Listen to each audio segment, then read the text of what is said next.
Hi friends, welcome back. This is வேரோல். சரி வாங்க வீடியோக்குள்ளே போவோம். நம்ம மல்லி சீரியலில் இப்போ வேற மாதிரி போயிட்டு இருக்கு. ஆமாங்க, நம்ம நினச்ச மாதிரி ரேணுகா வந்து ஒரு ப்ராடு தாங்க, ஒரிஜினல் கிடையாது. என்னடா சொல்கிறேன்னு கேட்குறீங்களா?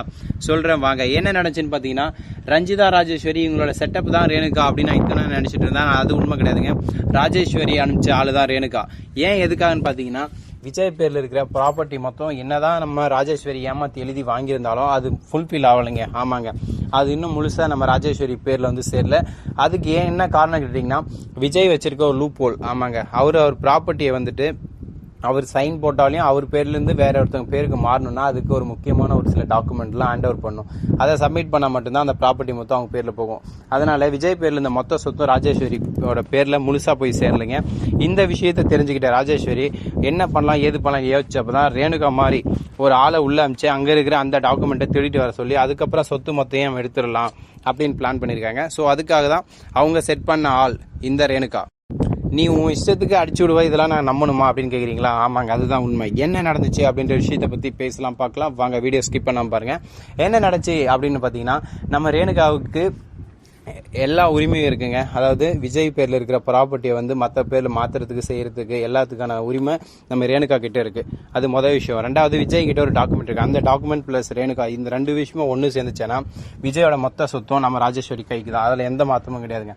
அதுக்காக என்னடா பண்ணலாம் அப்படின்ற ஒரு பிளானில் தான் நம்ம ராஜேஸ்வரி இறங்கி இந்த விஷயத்தை செஞ்சுட்டு இருக்காங்க. இப்படி ஒரு பக்கம் இருக்கா. இன்னொரு பக்கம் என்ன நடக்குதுன்னு பார்த்தீங்கன்னா, நம்ம ரேணுகா வந்து உண்மையிலேயே சாவலைங்க.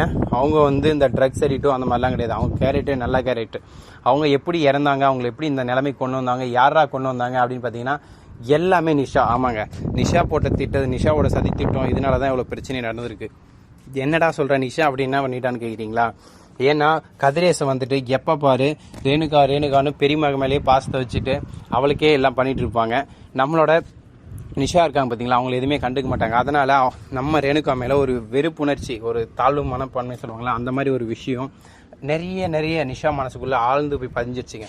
அது இல்லாமல் நிஷா வந்து ரெண்டாவது பொண்டாட்டி பொண்ணு தானே, அதனால தான் அப்படி பண்ணுறாங்க அப்படின்ற மாதிரி ஒரு ரொம்ப மோசமான நிலைமைக்கு போனதுனால எல்லா சொத்தையும் அவள் பேர்லேயே மாற்றி வைக்கிறதா அவங்க பிளான் பண்ணிட்டு இருந்தாங்க. இதெல்லாம் தெரிஞ்சுக்கிட்ட நிஷா, அப்போ எல்லாம் அவளே எடுத்துன்னு போயிடுவா, நான் என்ன பைத்தியக்காரியா, சொம்பு தூக்கின்னு தெரியணுமா, அவகிட்ட போய் பிச்சை எடுக்கணுமா, அப்போ உயிரோடு இருந்தால் தானே எதாவது நடக்கும். அவளை கொண்டுட்டு விஜயை உள்ள தள்ளிட்டா ரெண்டு பேரும் போயிடுவாங்க. அப்போ ப்ராப்பர்ட்டி மொத்தம் எனக்கு தான். ஏன்னா கதிரேசன் அவர் சொத்து மொத்தத்தையும் நம்ம வெண்பா பேரில் தாங்க எழுதி வச்சிருக்காரு. என்னடா சொல்கிறேன்னு கேட்குறீங்களா? ஆமாங்க, ப்ராப்பர்ட்டி மொத்தமே வெண்பா பேரில் எழுதி வச்சிட்டார் கதிரேசன். எதனால் பார்த்தீங்கன்னா, ரேணுகாவுக்கு அப்புறம் அவங்க வெண்பா குட்டியை தான் ஒரு உயிராக நினைக்கிறார். அதனால மொத்த சொத்தி பேர் எழுதி வச்சிட்டாங்க. இதுக்கப்புறம் அது அப்படியே போயிடுச்சேன்னா வேலைக்கு ஆகாது அப்படின்னு சொல்லிட்டு தான் புதுசாக ஒரு கேரக்டரை உள்ள இன்ட்ரடியூஸ் பண்ணலாம் அப்படின்ற மாதிரி போயிட்டு இருக்கு. ஸோ மல்லி சீரியல் இப்போ வேற மாதிரி தக்காளி சோறு அப்படின்ற மாதிரி வித்தியாசமாக போயிட்டு இருக்குங்க. இதை சும்மா சொல்லக்கூடாது.